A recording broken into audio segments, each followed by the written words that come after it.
بسم اللہ الرحمن الرحیم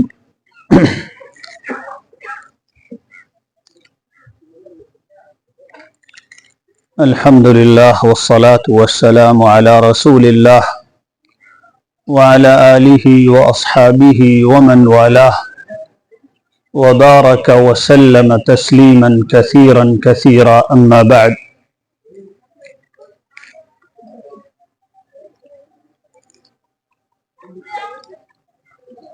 میرے بھائیوں اور بہنوں اور عزیز بچوں،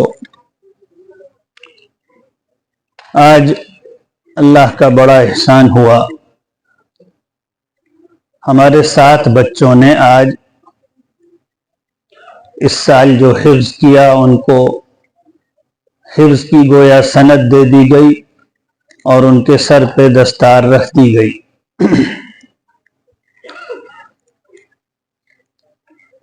ان کے ماں باپ کو بھی بہت مبارک ہو، خود ان کو بہت مبارک ہو۔ کسی کو قرآن آ جائے اور قرآن حفظ ہو جائے، بہت بڑی دولت ہے، بہت بڑی دولت ہے۔ ہم اور آپ اندازہ ہی نہیں کر سکتے کہ قرآن کا حفظ کتنا بڑا کارنامہ اور کتنی بڑی دولت ہے۔ اس کا صحیح اندازہ تو جب ہوگا جب انشاءاللہ قیامت میں ہم اللہ کے ہاں حاضر ہوں گے، سارے انسان اللہ کے سامنے کھڑے ہوں گے اور ان سب میں جو حافظ ہوں گے اس دن ان کی سب سے زیادہ عزت ہوگی، سب سے زیادہ عزت قرآن والوں کی ہوگی۔ ان کے سر پہ تاج رکھا جائے گا، ان کو ایسا لباس پہنایا جائے گا جس لباس کو حدیث میں رسول اللہ صلی اللہ علیہ وسلم نے یہی کہا کہ وہ عزت کا لباس ہوگا۔ سب کو، سارے ایمان والوں کو اچھے اچھے کپڑے پہنائے جائیں گے، اور جنت کے کپڑے تو کیا کہنے، اس دنیا میں تو کوئی سوچ بھی نہیں سکتا کہ وہ کیا ہوں گے۔ لیکن ان میں بھی جو حافظ ہوں گے ان کے کپڑے اللہ میاں ایسے پہنائیں گے جیسے کپڑے کسی کے پاس نہیں ہوں گے۔ اور حضور صلی اللہ علیہ وسلم نے یہی فرمایا کہ وہ عزت کا لباس ہوگا۔ حدیث میں آتا ہے کہ جب ساری مخلوق اللہ کے سامنے قیامت کے دن کھڑے ہوں گے سب لوگ، تو اس دن خود قرآن مجید چل کر آئے گا، خود قرآن اللہ کے پاس آئے گا اور اللہ تعالیٰ سے قرآن شریف، اللہ سے حافظوں کی اور قرآن کا علم رکھنے والوں کی سفارش کرے گا۔ آ کر قرآن کہے گا حافظ کو آگے بڑھا کر، اے اللہ اس نے مجھے حفظ کیا تھا، اس کو عزت کا تاج پہنا دیجئے۔ تو اللہ تعالیٰ اس حافظ کو ایک تاج پہنا دے گا جس کے پہنانے سے سارے عالم میں، ساری مخلوق میں اس کی عزت بہت بڑھ جائے گی۔ وہ عجیب تاج ہوگا، سب سے بالکل الگ، ساری مخلوق سے الگ۔ پھر اس کے بعد قرآن کو اتنے پر تسلی نہیں ہوگی، قرآن کو اتنی محبت ہوگی اپنے حفظ کرنے والے سے کہ قرآن اللہ میاں سے کہے گا یا رب زدہ، اللہ میاں اور کچھ اس کی عزت فرمائیے، اور کچھ انعام دیجئے۔ فَيُلْبَسُ حُلَّةَ الْكَرَامَةِ، تو اس کو پھر عزت کا لباس پہنایا جائے گا۔ اس پر بھی قرآن کو تسلی نہیں ہوگی، اور قرآن کا جی چاہے گا کہ میں حفظ کرنے والے کی عزت اور بڑھوا دوں، اس کو اور انعام دلوا دوں، اس کی اور سفارش کروں۔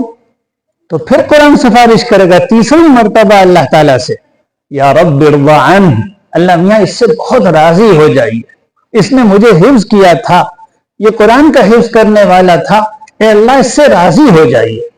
تو اللہ سبحانہ و تعالیٰ فرمائیں گے میں اس سے خوش ہو گیا، راضی ہو گیا۔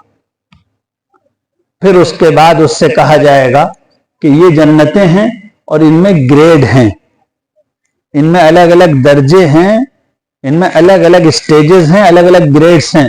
نیچے لوور گریڈ ہے، اس کے اوپر اس سے اوپر کا گریڈ ہے، اس سے اوپر اس سے اونچے درجے کی جنت ہے، اس سے اوپر اونچے درجے کی جنت ہے۔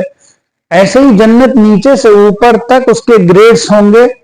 حافظ سے کہا جائے گا قرآن پڑھنا شروع کرو اور خوب قرت سے ترتیل سے دھیرے دھیرے جیسے دنیا میں خوب اطمینان سے پڑھتے تھے ایسے ہی پڑھنا شروع کرو اور چڑھنا شروع کرو، چڑھتے جاؤ پڑھتے جاؤ۔ جب قرآن ختم ہو جائے تو تم جس اونچی والی جنت تک پہنچو گے بس وہ گریڈ تم کو دیا جائے گا۔ تو پورا قرآن تو پڑھتے پڑھتے نہ جانے آدمی کتنی اوپر چڑھ جائے گا، اتنے اوپر کے درجے کی جنت اس کو دی جائے گی۔ اس کے بعد اب سنیے کہ حفظ کرنے والے جو لوگ ہیں، جن ماں باپ نے اس کو حفظ کرایا ہوگا، ان کو اللہ میاں کیا کتنا انعام ملے گا۔ قرآن مجید میں آتا ہے کہ اللہ تعالیٰ جب کسی اپنے بندے سے راضی ہوتا ہے، خوش ہوتا ہے، کوئی حافظ ہو گیا، کوئی عالم ہو گیا، اللہ تعالیٰ اس سے خوب راضی ہوئے، خوب خوش ہوئے، تو قرآن مجید میں آتا ہے کہ اللہ تعالیٰ نے یہ طے کر رکھا ہے کہ ان کے ماں باپ، ان کے اولاد، ان کی بیویاں جو ایمان والی زندگی گزاریں گے، وہ بڑے بڑے گناہ تو نہیں کیے ہوں گے انہوں نے، یا توبہ کر لی ہوگی، لیکن ان کے اعمال اونچے درجے تک پہنچنے کے لائق نہیں ہوں گے، لیکن اللہ میاں اونچے درجے کے ایمان والوں کے ساتھ یہ خاص معاملہ کریں گے کہ ان کے ماں باپ کو، ان کی اولاد کو، ان کی بیویوں کو بھی اسی اونچے درجے کی جنت دے دیں گے۔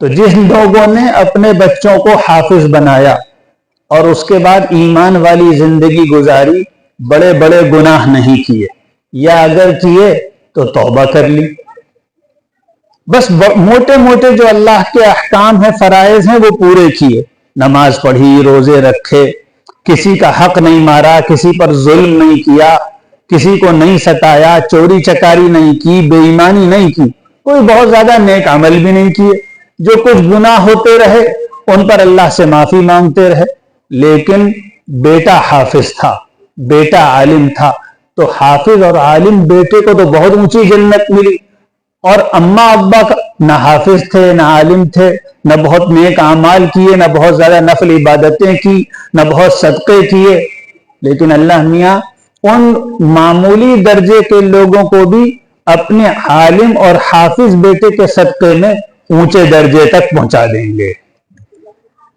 اور حدیث میں یہ بھی آتا ہے کہ جو آدمی حافظ ہوگا اس کے ماں باپ کو قیامت میں ایسا تاج پہنایا جائے گا جس تاج میں سے ایسی چمک نکل رہی ہوگی جیسی شاندار چمک اس سورج میں بھی نہیں ہے، ایک عجیب حسین چمک ہوگی، ایسا تاج پہنایا جائے گا، یہ سب ماں باپ کو ملے گا۔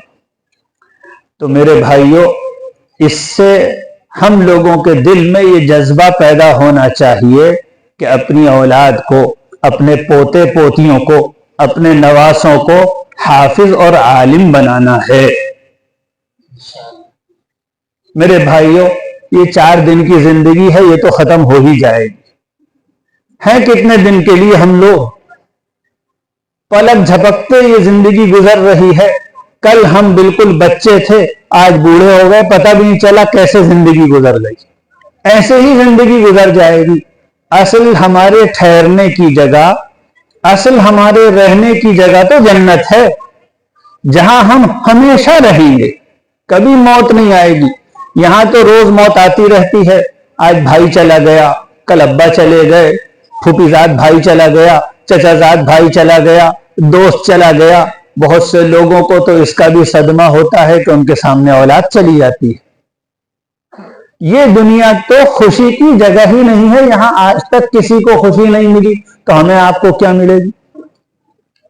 کوئی ایسا نہیں اس دنیا میں جس کو کوئی خوشی ملی ہو تو ساتھ میں غم کا کانٹا لگا ہوا نہ ہو، چاہے پریزیڈنٹ ہو، چاہے وزیر اعظم ہو جائے، چاہے پردھان منتری ہو جائے، چاہے بہت بڑا تاجر ہو جائے، چاہے کروڑ پتی ہو جائے، اس کے ساتھ غم بھی ہے، تکلیف بھی ہے، بیماری بھی ہے، لڑائیاں بھی ہیں، جھگڑے بھی ہیں، افسوس بھی ہیں، اس کو کبھی کوئی بیوی چھوڑ کے جا رہی ہے، کبھی بیوی سے لڑائی ہے، کبھی اولاد پریشان کر رہی ہے، کبھی بیٹی پریشان کر رہی ہے، کبھی بیٹی کو غم ہے تو باپ کا دل دکھ رہا ہے، کبھی بیوی کو تکلیف ہے تو شوہر کا دل دکھ رہا ہے۔ یہ دنیا تو سکون کی جگہ ہی نہیں ہے،